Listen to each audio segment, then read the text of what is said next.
first of all, thank you very much for your time. Big fan of you guys.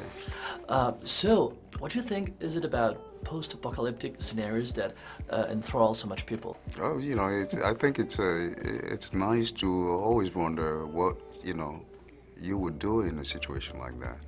You know, again, I don't think we're completely shaded from things like that from you know, happening, but it's nice to contemplate how one would survive in a situation like that.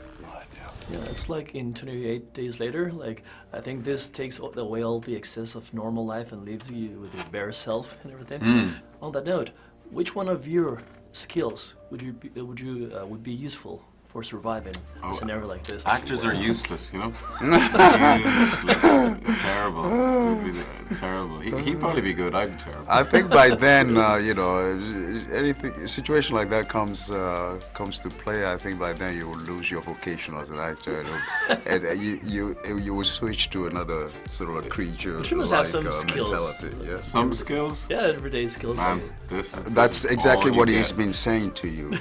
You know, actors who have no skills, you know, they will be the first one to perish. Yeah.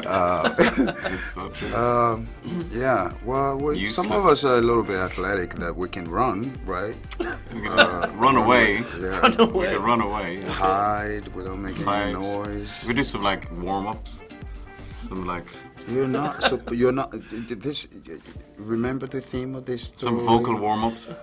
That would definitely not be a good idea. This is some vocal warm. Now, I've noticed no character in this film ever does anything dangerous for selfish reasons. They do it for family or extended family or anything. Who in real life would you stick your neck out to and why? Oh, of course, my son. Yeah. I mean, don't ask me why. I mean, it goes with the territory, I guess. I mean, it comes, you know.